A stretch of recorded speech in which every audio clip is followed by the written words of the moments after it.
नमस्कार दोस्तों, मैं रविंद्र। स्वागत है आपका हमारे YouTube चैनल में। दोस्तों, आज मैं लेकर आया हूं 27 अति महत्वपूर्ण प्रश्न पर्यावरण एवं पारिस्थितिकी के, जो किसी भी प्रतियोगी परीक्षा के लिए अति महत्वपूर्ण हैं। तो शुरू करते हैं। पहला प्रश्न है, वायुमंडल में उपस्थित ओजोन परत द्वारा कौन सा विकिरण अवशोषित किया जाता है? अवरक्त, दृश्य, परावैंगनी या सूक्ष्म किरणें? तो ये आपका किया जाता है परावैंगनी किरणें। ठीक है। In English it is known as ultraviolet rays. Ozone परत मुख्यतया पाई जाती है, कहाँ पाई जाती है? ट्रोपोस्फीयर में, स्ट्रेटोस्फीयर में, मेसोस्फीयर में या आयनोस्फीयर में। ये पाई जाती है आपकी स्ट्रेटोस्फीयर में। अगला प्रश्न है, वायुमंडल में सबसे निचली परत कौन सी है? समताप मंडल, ओजोन परत, आयन मंडल या क्षोभ मंडल? तो जो सबसे निचली परत है वो है क्षोभ मंडल। अगला प्रश्न है, समताप मंडल में ओजोन के स्तर को प्राकृतिक रूप से विनियमित किया जाता है नाइट्रस ऑक्साइड द्वारा, नाइट्रोजन ऑक्साइड द्वारा, CFC द्वारा या जलवाष्प द्वारा? ये आपका विनियोजित किया जाता है नाइट्रोजन ऑक्साइड द्वारा। B is the answer. Next प्रश्न है, ओजोन छिद्र के लिए कौन जिम्मेदार है? CO2 carbon dioxide, SO2 sulphur dioxide, O2 oxygen, CFC मतलब क्लोरोफ्लोरोकार्बन? तो ओजोन छिद्र के लिए रिस्पॉन्सिबल है CFC क्लोरोफ्लोरोकार्बन। अगला प्रश्न है, ओजोन छिद्र का निर्माण सर्वाधिक है भारत के ऊपर, अफ्रीका के ऊपर, अंटार्कटिका के ऊपर या यूरोप के ऊपर? तो ये है अंटार्कटिका के ऊपर। अगला प्रश्न है हमारा, फ्रिजों में कौन सी गैस भरी जाती है? अमोनिया, मैक्रोन, है ना, मीथेन या एसिटिलीन? तो ये भरी जाती है तुम्हारी मैक्रोन। B is the answer.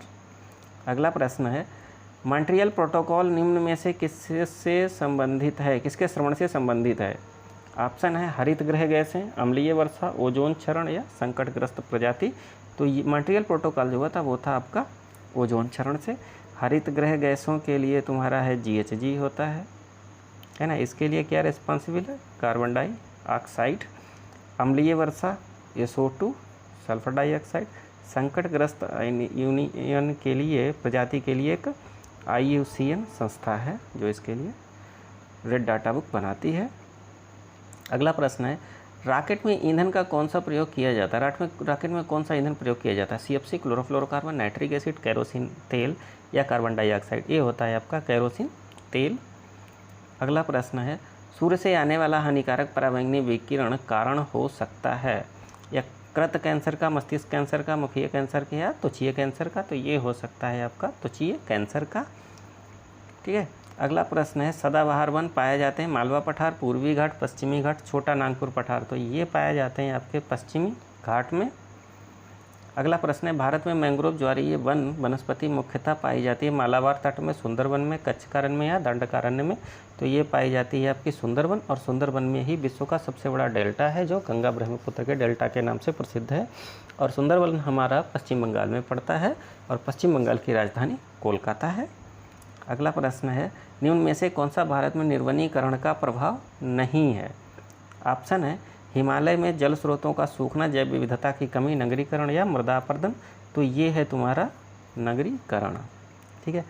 अगला प्रश्न है, नागालैंड के पर्वत क्रमशः बंजर होते जा रहे हैं, इसका मुख्य कारण क्या है? चक्रवात है, मरुस्थलीकरण है, झूम कृषि है या तीव्र जनसंख्या वृद्धि है? तो देखिए, ये है आपका झूम कृषि।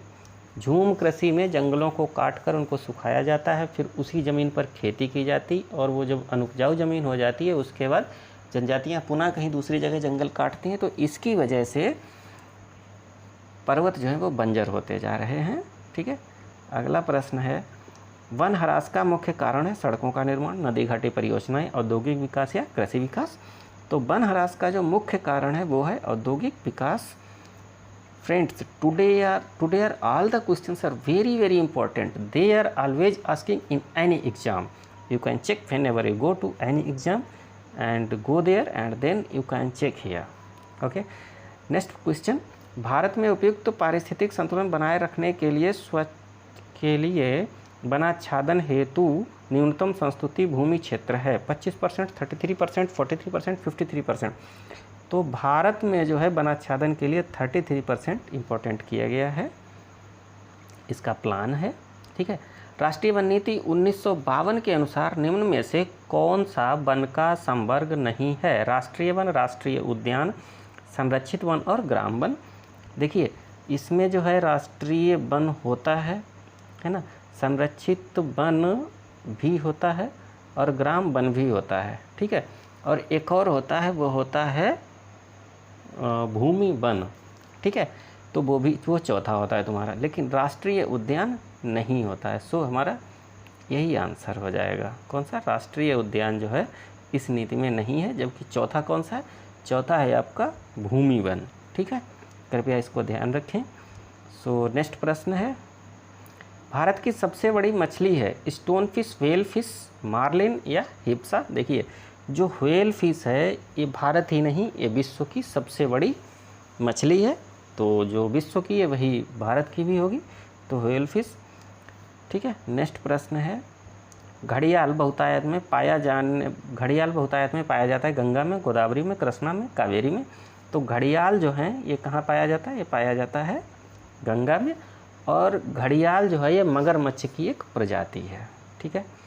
अगला प्रश्न है, घड़ियाल को उनके प्राकृतिक आवास में देखने के लिए सबसे सही स्थान है कौन सा है, भीतरकणिका, मैंग्रोव, चंबल नदी, पुलिकट झील, दीपोर बील। तो घड़ियाल को देखने के लिए उनके प्राकृतिक आवास में सबसे अच्छी जो जगह है वो है चंबल नदी, ठीक है। अगला प्रश्न है, भारत में वन्यजीव संरक्षण अधिनियम किस वर्ष में लागू किया गया था। वन्यजीव संरक्षण अधिनियम, ठीक है। तो वन्यजीव संरक्षण अधिनियम जो है ये आपका लागू किया गया था कब, 1972 में, ठीक है। अगर इसकी एग्जैक्ट की डेट की बात करें तो ये हुआ था तुम्हारा 9 दिसंबर 1972।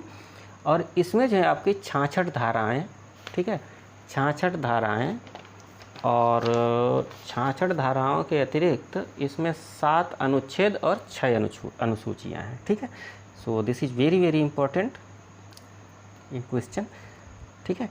अगला प्रश्न है 22, भारत में वन संरक्षण अधिनियम कब पारित किया गया। देखिए ध्यान दीजिए, ऊपर वाले में क्या था, वन्य जीव, इसमें क्या था, वन्य जीव, लेकिन नीचे में क्या है, वन संरक्षण अधिनियम कब पारित किया गया, क्या चीज़, वन संरक्षण अधिनियम। तो ये आपका पारित किया गया था 1980 में। अगर एग्जैक्ट डेट की बात करें तो ये आपका हुआ था 27 दिसंबर 1980 में, ठीक है। तो ये 27 दिसंबर 1980 में। अच्छा, अगर बात करें कि लागू कब हुआ, तो ये लागू पहले ही हो गया था। वो डेट थी हमारी 25 अक्टूबर 1980 में ही लागू हो गया था। जबकि संसद द्वारा जिसको अनुमोदन मिला था वो मिला था 27 दिसंबर 1980 को। तो वन संरक्षण अधिनियम भारत में पारित हुआ है 1980 में। अगला प्रश्न है, भारतीय वन्य जीव संस्थान स्थित है।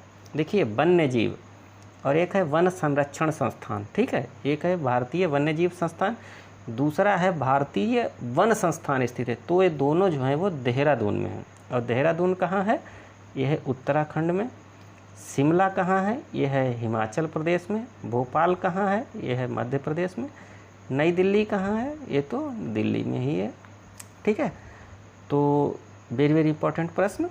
अगला प्रश्न है, विश्व के वन्य जीव भारत में पाए जाते हैं।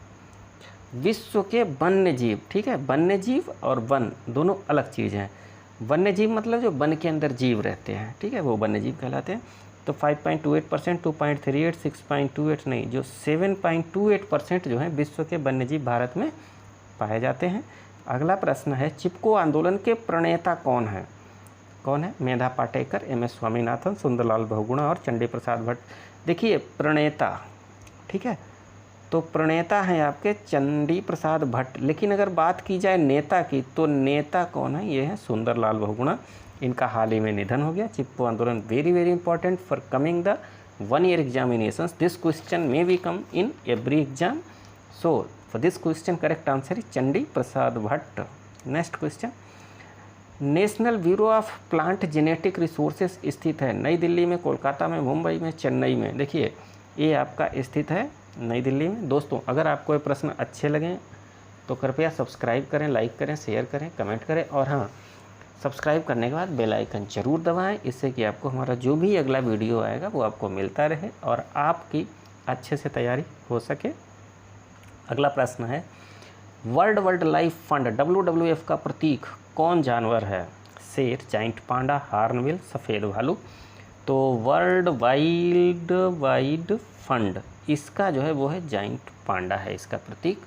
ठीक है, तो दोस्तों ये थे आपके 26 अति महत्वपूर्ण प्रश्न। Please subscribe and thanks for watching.